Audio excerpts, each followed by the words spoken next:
podcast for accounting firm growth. I'm your host, Cassy Clayman.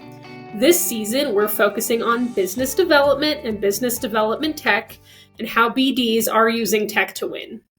Today, we're discussing how business development professionals in accounting are using tech to build their business.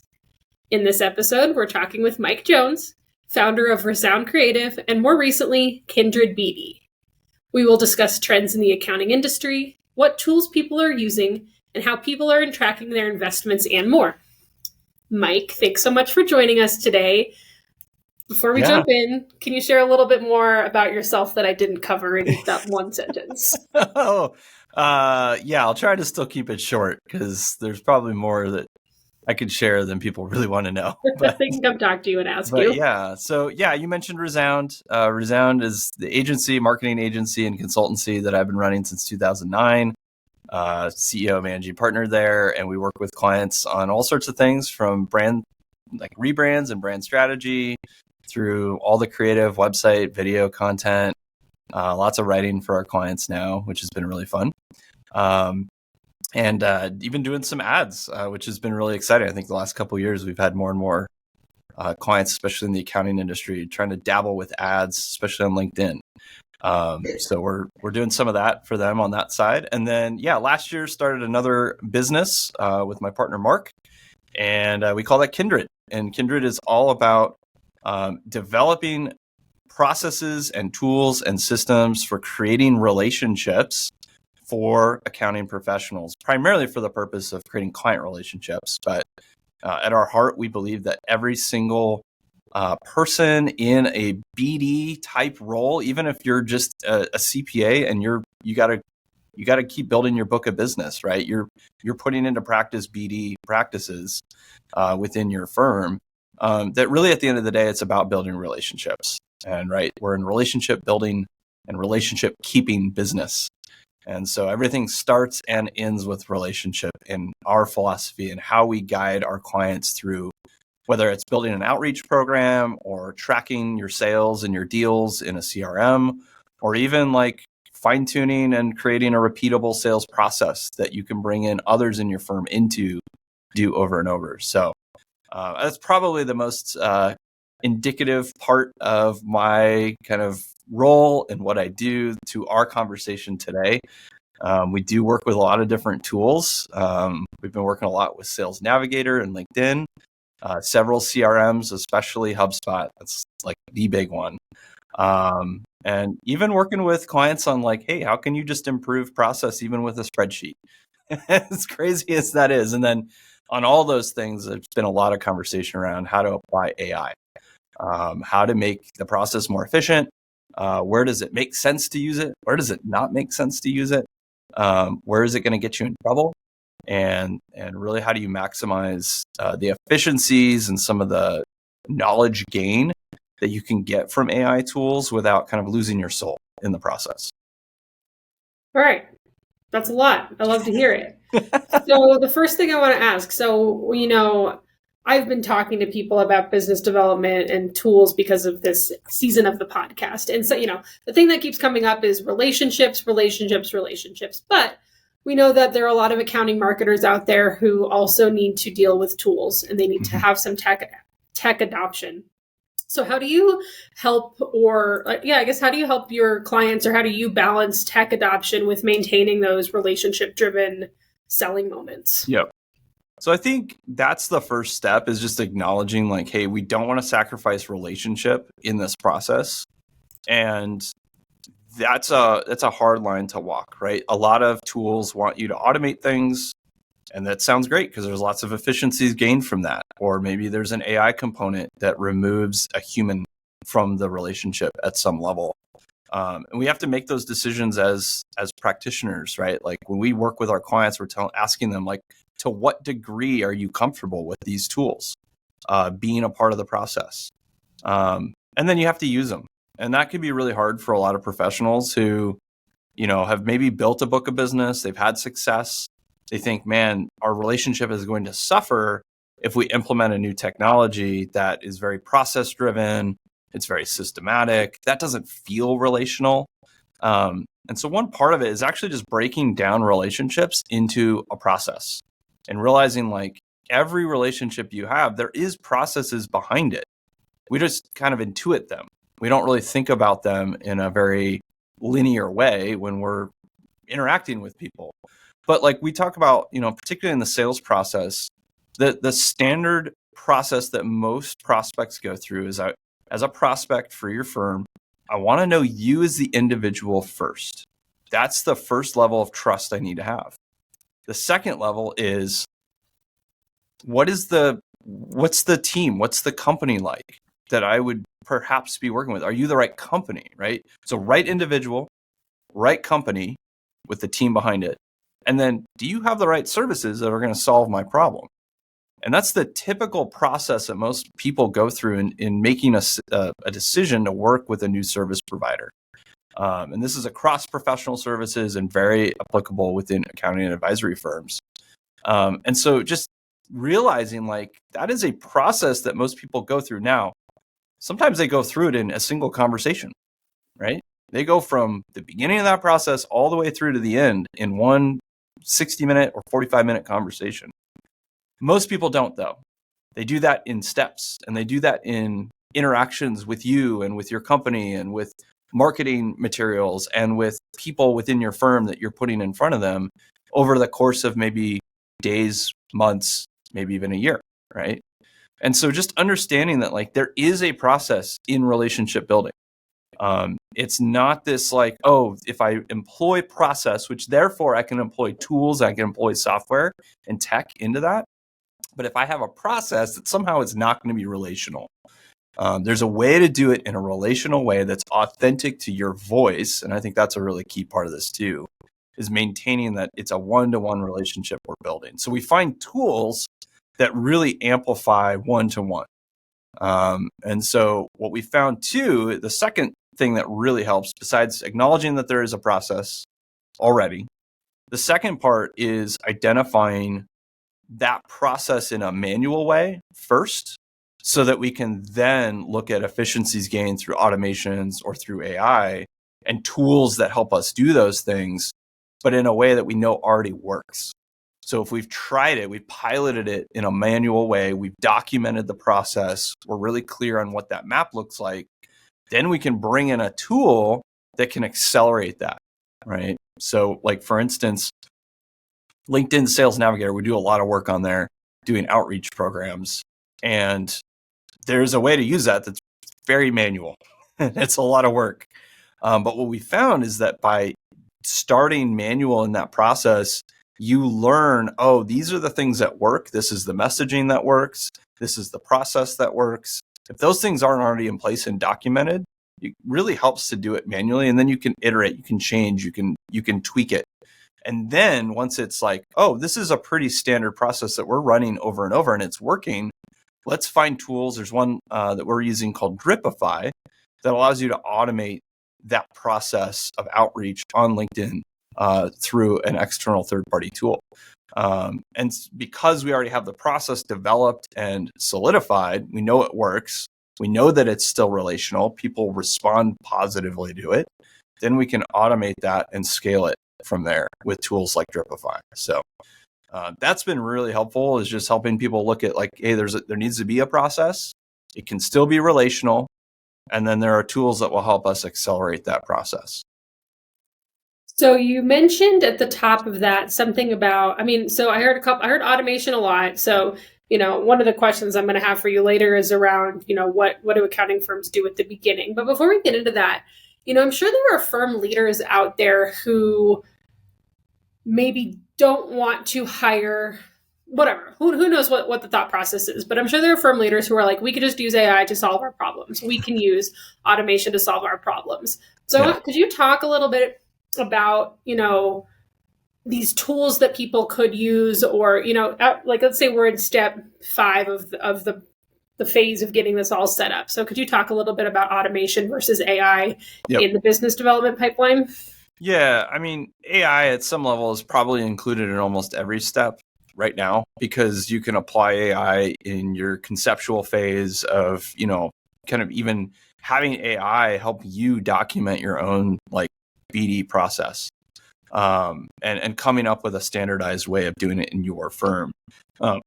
But you could also then apply AI in your creative process, whether you're creating messaging within your outreach programs, if you're creating templates for following up with prospects, or if you're doing some cross-selling inside the firm with existing accounts, like templating that.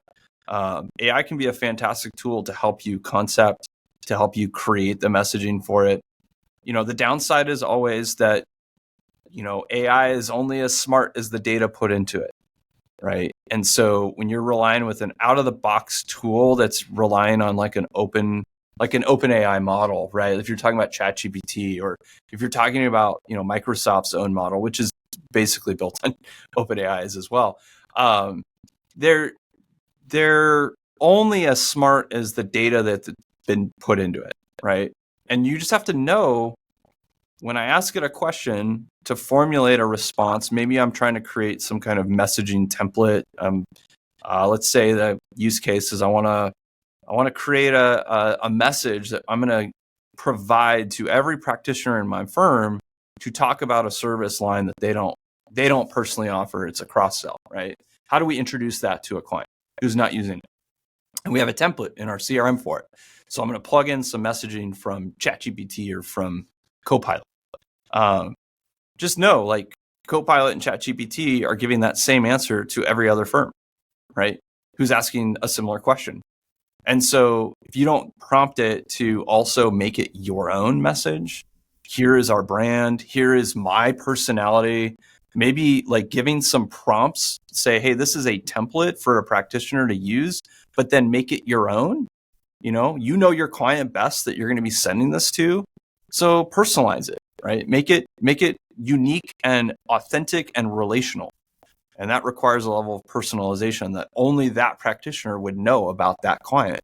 So building your template in such a way that it's not just cookie cutter, Copilot gave it to me, I plopped it in, and now we're all sending it. Is that the worst thing in the world? Maybe not, but it's not really relational.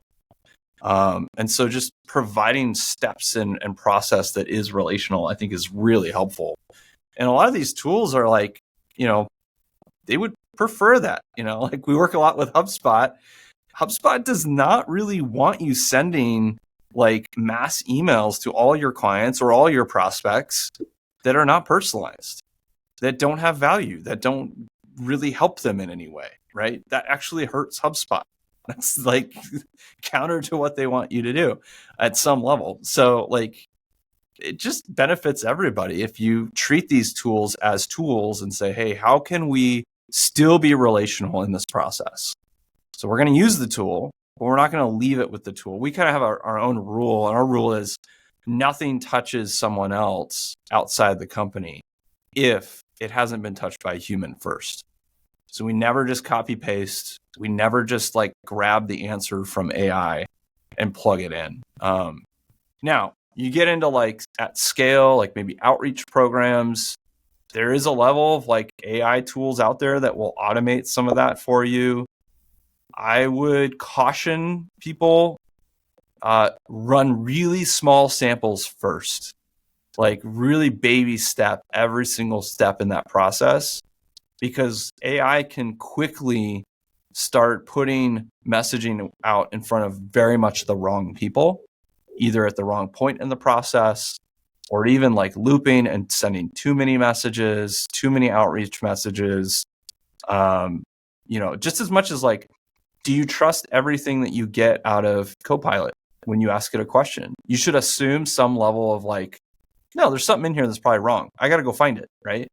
In the same way, if you're doing an outreach program and you're going to like automate that through some AI tool that's guessing who this should be going in front of, this outreach, just be careful and assume that it's doing some of it wrong, right? I liken it to, and I've even heard that like Sam Altman, founder of OpenAI, has said ChatGPT and really AI as a whole, but especially ChatGPT, is at the level of like a college intern, right? In terms of its ability to do what you need it to do. It's really fast. It's like, I tell our team all the time, I'm like, it's like the fastest college intern you'll ever have, but it gets things wrong. and it doesn't know how to ask the most like deep questions because it just doesn't have the experience. It doesn't have the knowledge to do that. It's not really knowledge either. That's a whole nother thing that we could get into on an episode, how AI actually works. But it doesn't really know anything. That's I think a hard concept for a lot of people to kind of wrap their heads around. But it's basically the equivalent of a really, really, really fast college intern. So like, it also is really flattering. It'll only tell you what you want to hear. Yes. These generative AI models are hilariously like flattering, and sadly, it's not even hilarious because sadly, it's gotten people in a lot of trouble. It's actually cost people their lives. Yeah. In the way that it doesn't want to tell you what you don't want to hear or what it thinks you don't want to hear. Yeah, I mean, there's an element I think that you're not really saying this, but you're also talking about having the ability. Well, you're talking about the human touch, which I think is important. We, in marketing, obviously, like you don't want to be doing the same thing that everybody else is doing because how are you going to stand out?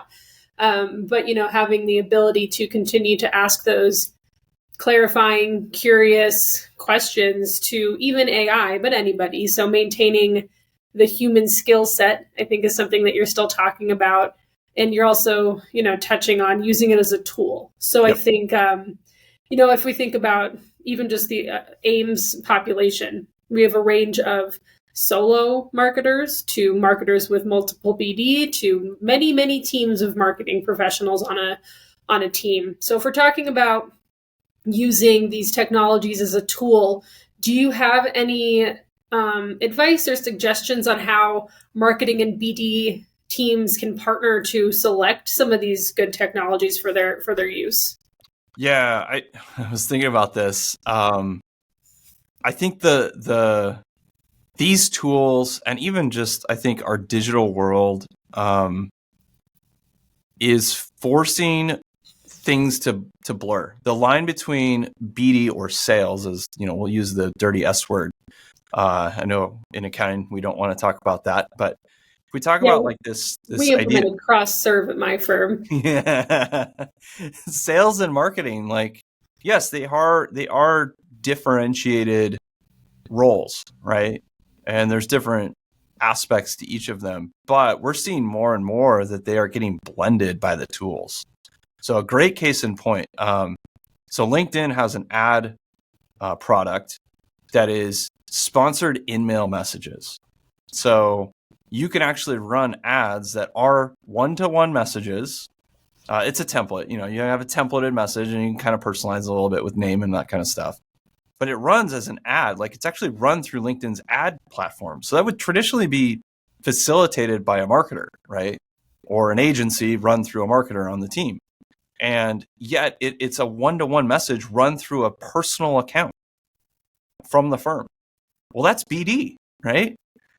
And so like we're seeing like there's this really interesting like kind of mashing together of BD and marketing more and more.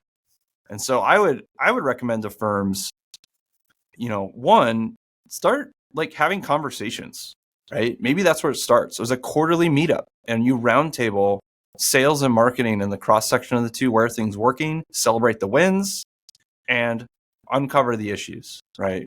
At the intersection of BD and marketing in your firm. And then I would find probably some unique and pilot some unique projects together, right? So maybe it's like, hey, take that ad product as an example and say, hey, marketing would like to run more advertising. We want to try some things. Why don't we try running these sponsored in-mail messages through LinkedIn and then bring in BD to say, hey, help us like understand how we can make this a seamless experience. Because at the end of the day, like the prospect doesn't care. They don't know and don't care that there's like marketers on one side and BD professionals on the other. All they care about is, can I get to know somebody who I think is an expert who can solve my problems, right? From this firm. And can I trust this firm to do that for me? And that is a joint effort. That requires everyone to be working together. That's going to take time. You're going to have to work through that over a long period of time. But one way to do that is find a pilot project and say, hey, let's collaborate on this. Let's maybe think about this differently, where instead of like oh, there's a marketing campaign over here. We do the whole thing, we run it, and then we just hand leads off to BD, right? That's kind of the traditional format that I think a lot of us are used to. And instead, let's say, hey, let's bring BD into the whole process. Or even talk with BD and say, hey, like, is there some initiative this year that would really like move the needle for you guys in a specific industry or specific, maybe there's a specific service line you really need to grow. Let's put our heads together. How can we make this a joint marketing and BD campaign? And really work together on it. Because we're seeing, like, even within our own efforts within our own firm, like that line is very blurred. Our BD specialist on our team has to coordinate weekly with our marketing team because they're both on LinkedIn doing a lot of stuff. And I think, it's easy for me. I work a lot on, I think a lot about LinkedIn. I work a lot on LinkedIn, and that's the platform that I think you see it most, like, kind of getting mashed together. But that's happening across the board, right? It's not just like, hey, let's run ads over here and then throw over the leads over the wall to, somebody to close the lead. But that's just not how it works anymore. If you want to be really smart about it, at least. Yeah, you make a good point also about from the perspective of the client or the lead or the prospect. Like, keep it simple for them. Like, they don't care, and keep it simple for them, and then keep it simple for yourselves as well. I mean, I think that's kind of what you're getting at. I do have a random question. Do you know if this kind of merge of marketing and business development professionals is happening in other industries? Yeah, it is. And like, I pay a lot of attention to the tech world. Historically, I've done a lot of work there, and we still have some clients in that space. And in my experience, that kind of the world of marketing within tech is usually about 10 years ahead of where the accounting and advisory industry is at. Sure. For probably pretty obvious reasons, and fine reasons. Like, that's fine. But I've been seeing over the last, like, probably about 8 years that there's a lot of push to blend marketing and sales efforts together in that industry. Even all the way up to, like, in a lot of tech companies now, marketing and sales report to a single C-level who is often now the chief revenue officer. And so you see, like, even in the hierarchy of the structure, the authority, the decision-making tree within the organization, that marketing and sales are kind of being put together in order to kind of force that integration of the two. And when you see them going to market, right, you're thinking, like, it's really a lot of product marketing is the approach that they take into the technology world. And a product marketing campaign will include top line kind of like ads and brand awareness and product awareness. But it also includes, how do we go to market directly through direct outreach, right? Get the SDRs involved in that process. And it's the same talk track all the way down. So you're seeing the messaging even from top line advertising and marketing messaging all the way through to scripts for SDRs who are doing outreach or those that are closing the deals, trying to align all of them together. Because that's where, like, if you don't have that alignment, there's so much disconnect for the prospect. It's like, well, I read your website, or I looked at an ad, or I saw some things you were doing at an event. That's really cool. And then I get in front of, like, a traditional salesperson, right? Or someone who's doing BD, and it's like, well, they're saying very different things. They're on a different wavelength than what the marketing was saying. Now I'm confused. And we talk a lot, on the marketing side of our business, friction in marketing and friction in sales is how you kill the business. Anytime you have disconnect, anytime you're producing, like, some kind of, like, mixed messaging, any kind of friction in your visuals, any kind of, like, this process is hard for the prospect, whether that's, like, clicking too many buttons, or, like, getting on a phone call is hard, or, like, getting the kind of communication they want to get and the means that they want to get it, you're just adding more friction, which is going to slow down or kill the deal. So, wherever you can, find get rid of the friction, make it just super easy. So, what kind of tools can these teams use to reduce those friction and those touch points without feeling robotic? Because I do think, I can just hear firm leaders saying, "Well, I only want to talk to them. I don't care." I don't say they don't care, but what is some automation that these teams can use to reduce that friction without feeling like it's a robot or anything like that? Yeah. I mean, it does start with like having top line messaging and making sure that you're carrying that messaging all the way through down into like sales scripts. And, I think a lot of accounting and advisory firms are not going to be using scripts at the sales level, right? But even some kind of like bullet points. Hey, we're running this campaign. If you're a marketer, I'm running a campaign. Here's what it's about. Here are some talking points that might be helpful when you get on a call with them, right? Because they've already heard these things in the marketing, in the messaging already, or they're seeing them. So just like having alignment, that's not really a tool issue necessarily, although there's great project management tools, communication tools inside your organization. Utilize Teams. That's a great tool that a lot of orgs have access to, and start like thinking creatively about how do you cross collaborate, and making sure that messaging is making it all the way through. But then allow them to personalize it, right? So don't necessarily give them like a an elevator pitch. They don't need that. They're not going to do it. But you say, hey, here's the talking points. Here's some ways to think about those talking points from the perspective of the person that you're actually talking to and the information you already have about them, right? And let them personalize it to that conversation. They're going to love that. They're going to do that probably naturally. AI tools are great at giving you some direction on that. I love using like Copilot or ChatGPT to say, hey, I'm drafting a script with some bullet points for this campaign we're launching. What would a BD professional need to know, and how could they personalize it? It'll give you some really good prompts that can guide that. So that's one. Your CRM, that's a really core tool. I think, one of the things that comes up every time with CRM is like, it's like, I don't want to use these templates because it's not personalized. And yet at the same time, like they don't even send the emails anyway. Right. So, in my opinion, it's like, what's more important in this process? That you are uber personalized, or that you actually just sent the email to your clients that introduced the new service line, or, hey, we made an acquisition in cybersecurity, and so we want to let you know that we have this offering now. It's sending the email. Like, get it out there, get the communication across. If it feels a little bit flat, great. That now you know that. And so what can you do to, like, on the next round, make that better?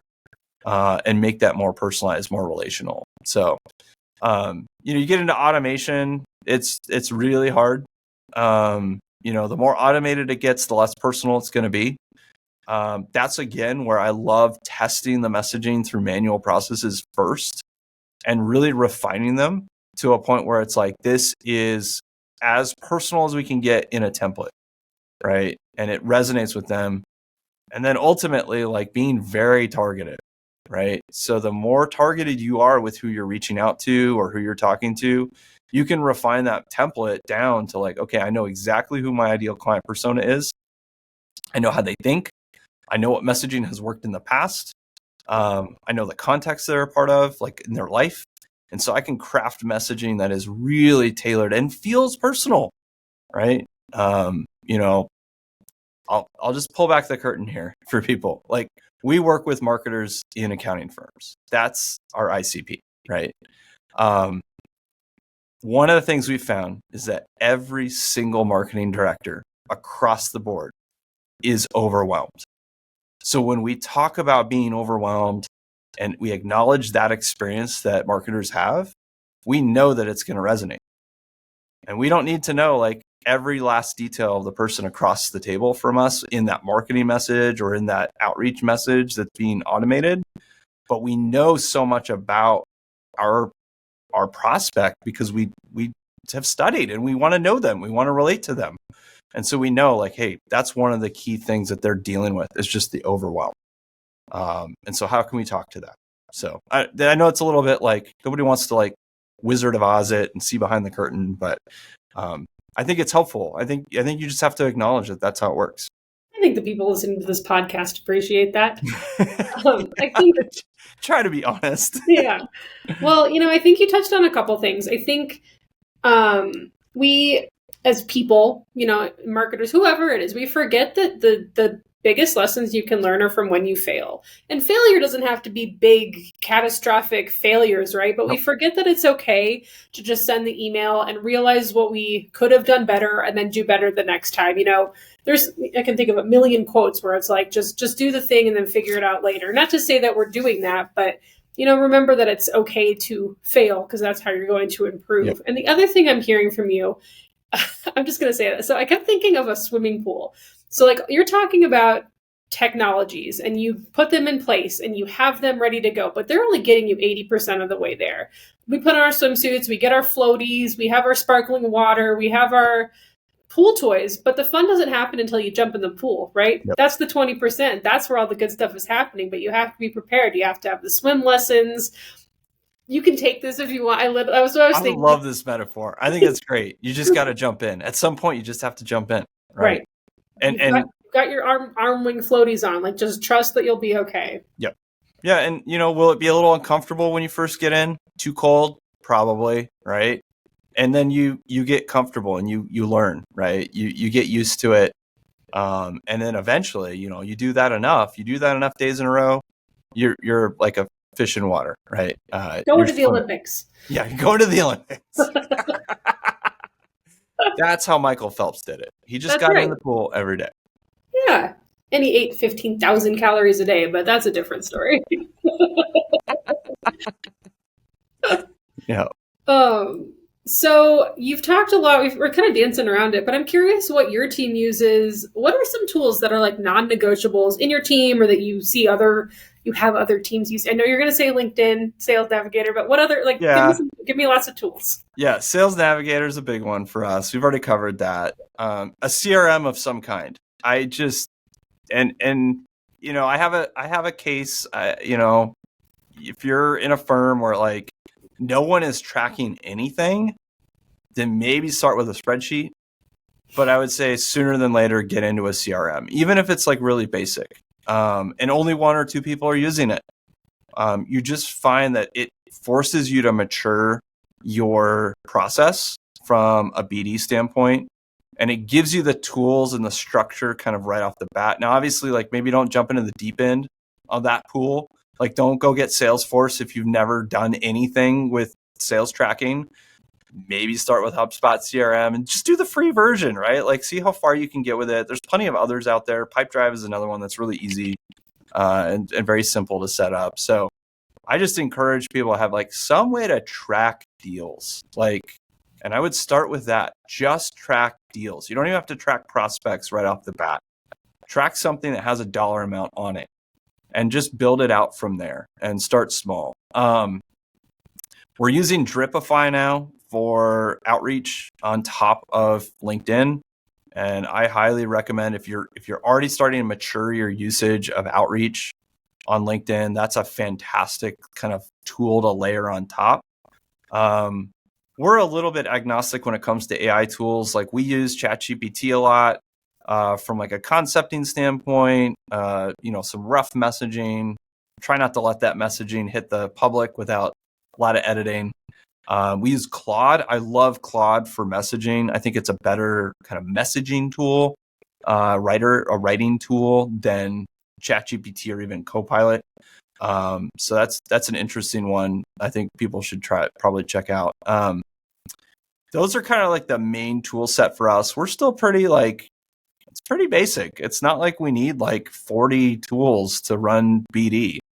And most of our clients don't need like a ton of tools. You just need a small handful and you can get pretty far. And then obviously as you scale, whether that's scaling your BD and your outreach and your cross-selling, or as you scale your organization, then you might want to look at some additional tools that'll help you in that process. I do recommend, it's a little bit about, on the operational side, like having a PM tool of some kind will eventually become really helpful for you as you're looking at managing initiatives.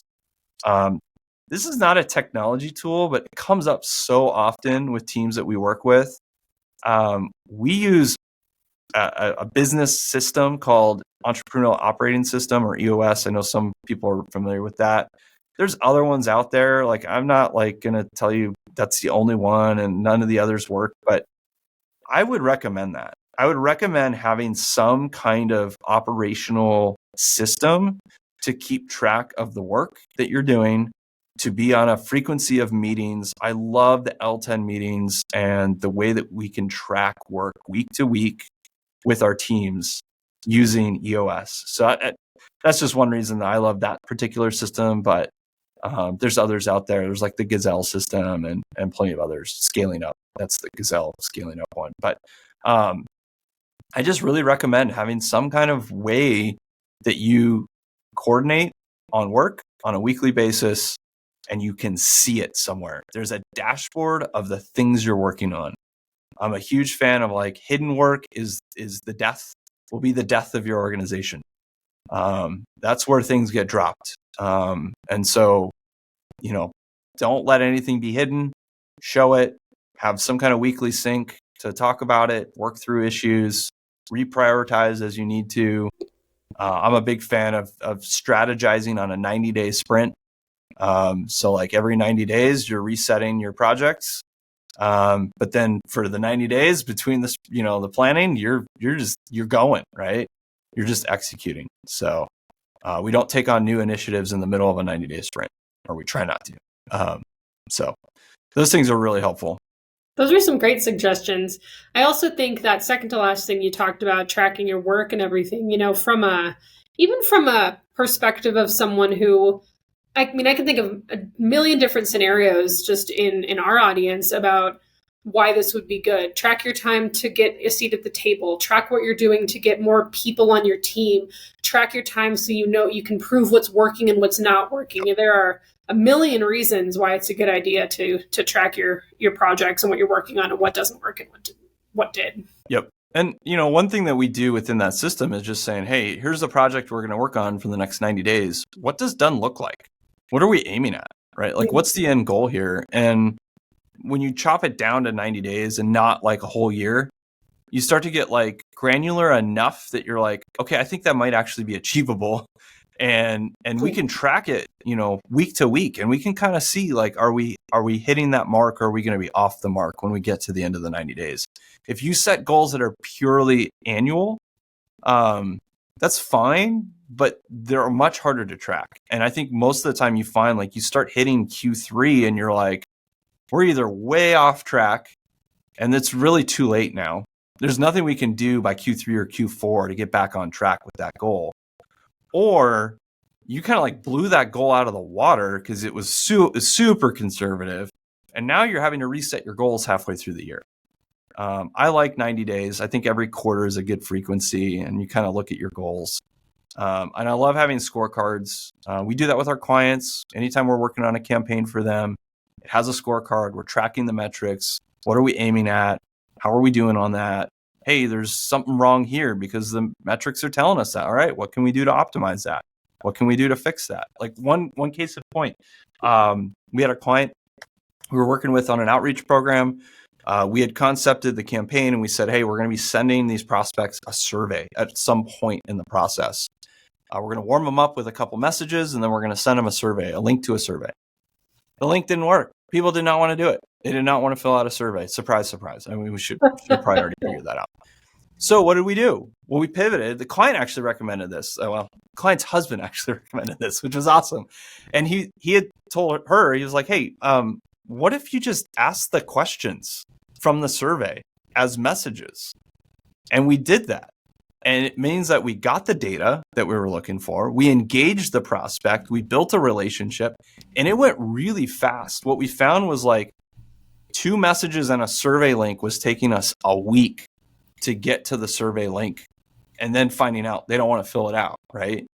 And then the prospect basically is like, well, now we got to start over and warm them back up again, right? To another conversation.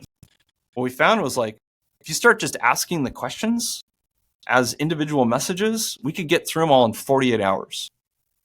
Because you captured them at a point where they were ready to like, oh, this is a conversation. We're just going to have a conversation on LinkedIn. And you got questions already teed up and ready to go. And they loved it. People responded. You know, some of them would write, you know, paragraphs in their answer. And you're like, wow, that's a super engaged prospect. So like, just things like that where like we wouldn't have caught that if we hadn't had a metric that said we had so many survey links we need to send and we want so many percentage of response to those survey links up front. Like we set goals. If we didn't know that, we wouldn't have caught that as quickly to say, hey, this isn't going to work. Let's pivot and try something else. So yeah, that's just, I love metrics. That's another one. Like have some kind of tool to track what you're doing. Well, yeah. So a couple things you just said there, I think in the same vein of like, it's okay to fail, like failure in this moment was just, okay, we didn't reach our metric. How do we change? It's not just like, okay, we need a new metric. It's like, okay, go back and like work through the problem a little bit. Maybe you won't find a solution to the problem, but maybe you can just in the second iteration of that. One thing I'm hearing, I think one thing I respect about the business development professionals that I've met is how agile they are.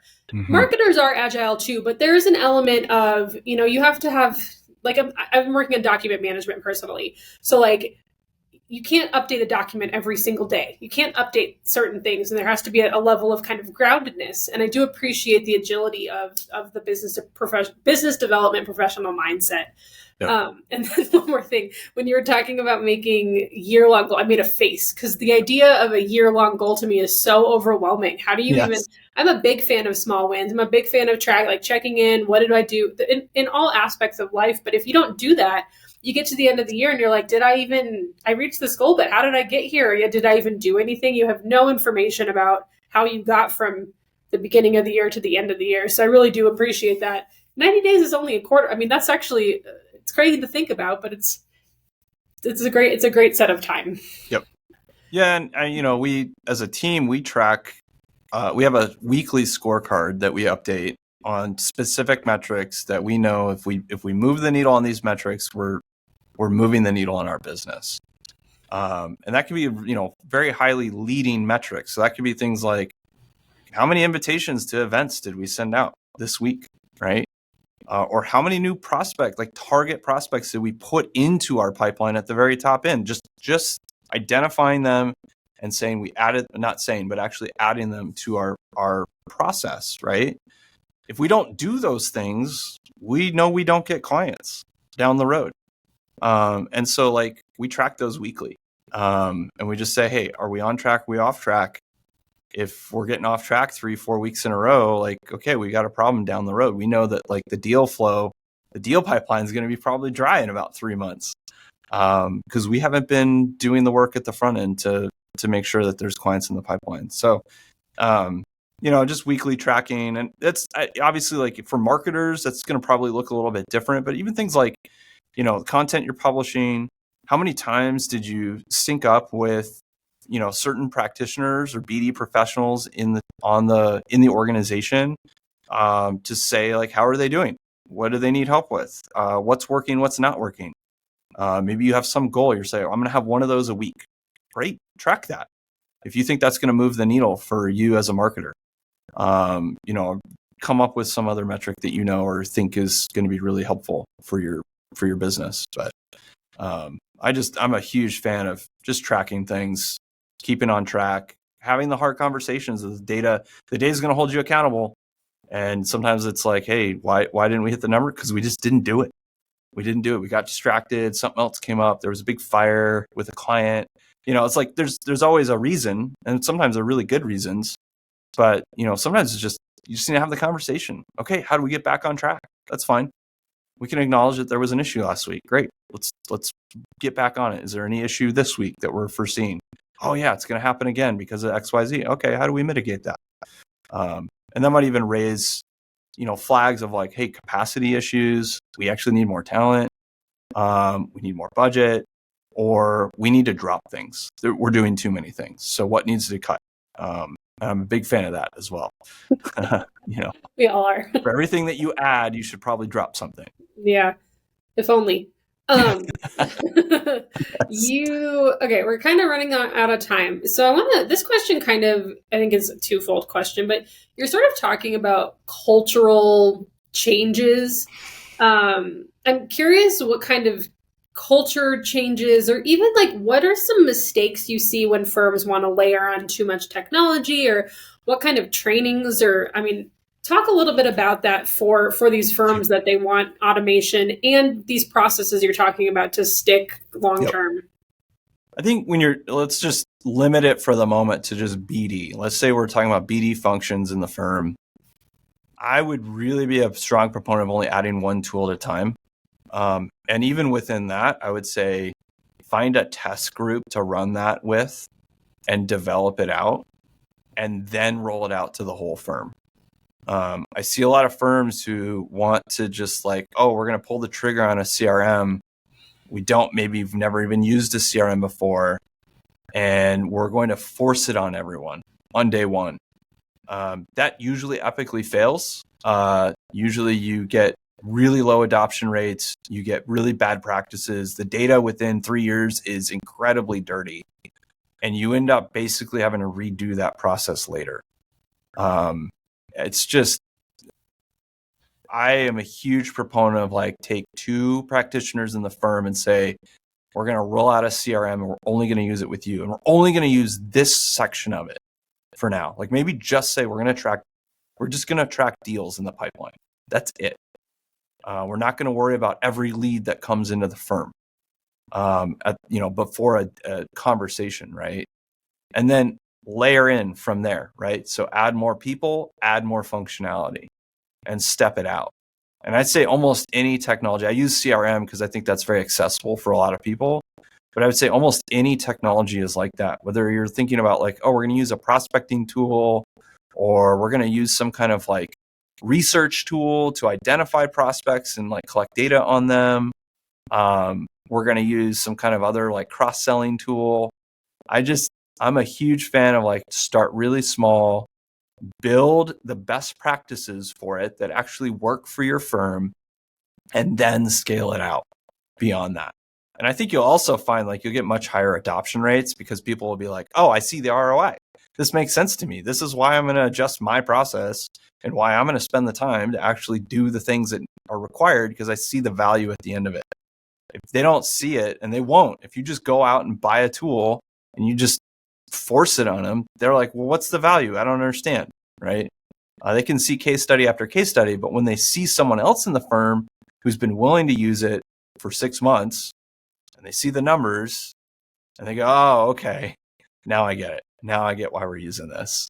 There's also a competitive nature to accountants, or anybody really, like, not that you want to incite competition, but definitely like, oh, well, if they can do it, so can I, if it's that easy, or whatever the mindset is. Yep. And then also just know, like, you're not going to get everybody. There's going to be that one stickler who's going to be like, nope, it's worked for me without using a tool like that. I'm just not going to do it. And you just say, okay, great. Maybe you lessen your support for those kinds of people in the firm over time, and say, hey, if you're not going to do it our way, we can't help you in certain other ways.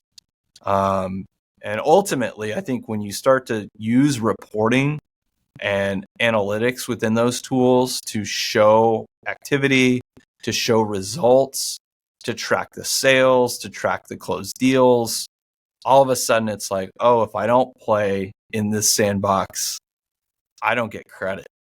And that is probably where you have the most leverage down the road, right? And again, that's where, like, if you don't have a metric layer to your implementation of a tool, you miss out on that opportunity to build the case for why this tool matters, and show it and prove it to people in the firm. Great advice, Mike. Well, I had one more question, but we can be done. Thank you for joining us. Can you tell the people listening where they can find you, if you have a newsletter, what you got going on? Yeah, so you can check out Resound, that's our marketing agency and consultancy, at resoundcreative.com. And you can check out Kindred, which is our BD consultancy firm, at kindredgrowth.com. And I think there'll be links for those, I'm sure. You can show them your shirt too. Yeah, this one right here. Yeah, and you can always hit me up on LinkedIn. That's probably the best place to find me. I'm very active on there. If you want to reach out, have a conversation, if you want to see things I'm thinking about, I post a lot of content on there. And we actually started earlier this year, we started a YouTube channel called Remark Brand, and we talk all about brand and marketing, and some of these BD things are starting to seep in there as well. So definitely check that out as well. Yeah, you can see the fun thumbnails that they come up with too. I think that's a crucial part of your YouTube page. We have a lot of conversations about thumbnails. I imagine. Yes. Thanks again, Mike. That's it for another episode of Amplify, the podcast for accounting firm growth. A big thanks to all of you for listening today. And again, Mike, thank you for an engaging conversation. If you like what you heard, we'd love a review on the podcast platform you're listening to us on now. And be sure to listen to other episodes in this season. Our theme is business development and business development tech, hosted by myself and Chris Camara. You can learn more about Amplify and our past seasons on accountingmarketing.org. Look for the podcast under publications. If you want to connect with me, Cassy Clayman, reach out on LinkedIn. Thanks again, and we look forward to having you join us for another episode soon.